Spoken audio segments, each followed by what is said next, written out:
E aí pessoal da NET, que é o Felipe de novo no canal Mundo C. Estamos de volta com mais uma análise de capítulo. Dessa vez analisaremos o capítulo 47 de Senseiya Hades Darkwing, né? A história tá bem empolgante, com vários combates, né, que a galera tá elogiando. E a gente vai analisar como que se deu o final da luta do Cavaleiro de Aquário contra o Cavaleiro de Câncer e o que aconteceu depois disso. Antes disso, pessoal, dá o like no vídeo, se inscreve no canal e manda vídeos para amigos de vocês se eles tiverem interesse no universo de Senseiya. Tem muita coisa aqui no universo de Senseiya. Não se esqueça que se você quiser ajudar o canal de maneira direta, você pode tornar-se membro do canal e acessar esses vídeos aqui de maneira antecipada. E se você quiser mais um pouquinho, tornar-se membro do grupo de WhatsApp do canal Mundo C. E não se esqueça, tem um monte de mangá aqui nos links, você pode comprar os mangás e também ajudar o canal de maneira indireta, né? Inclusive, comprar os mangás de Senseiya, você ajuda a franquia Senseiya a crescer também no Brasil. Pessoal, vamos lá então analisar o capítulo 47 de Senseiya Hades Darkwing. Vamos lá?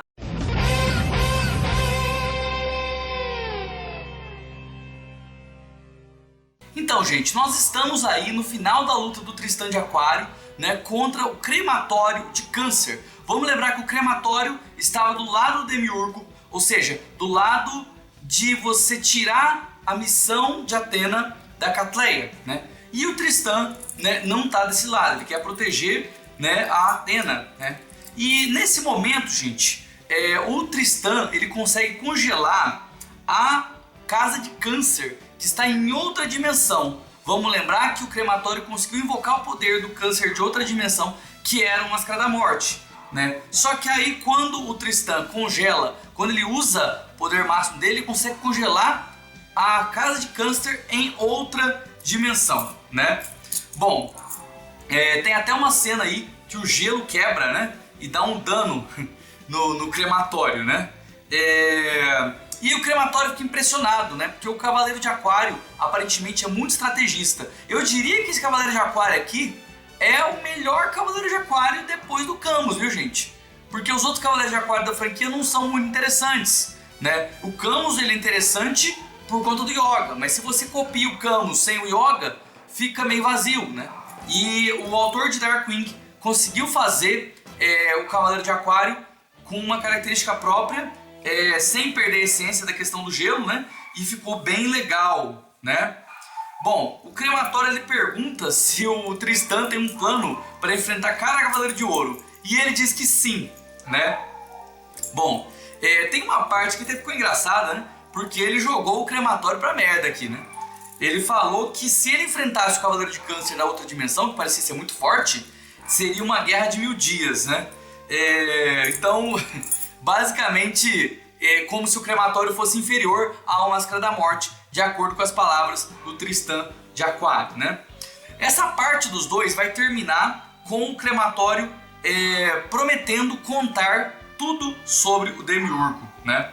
E bom, a gente não vai ver o Crematório e o Tristan de novo aqui. A gente vai para outra parte que um outro personagem vai lutar, né?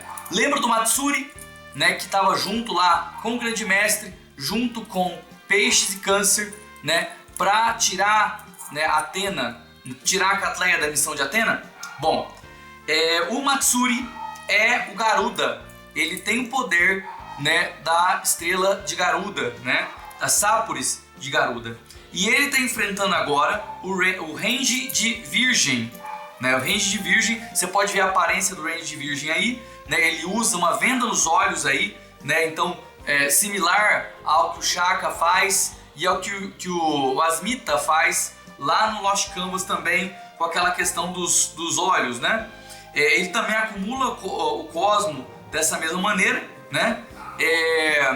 Inclusive, tem uma parte bem questionável, né, desse capítulo, que ele fala que um espectro com poder liberado, como se fosse um deus, muito exagerado isso aí, gente, eu achei muito exagerado, deu uma de Okada aqui, que exagera nos poderzinhos, né? Então, eu achei bem exagerado. Só que o Matsuri ele não vai só usar o poder de Garuda, ele vai explicar o que ele é de verdade e qual que é o poder que ele tem, né? Vamos lembrar que o Matsuri é irmão da Catleia, e ele teoricamente deveria ter morrido, né?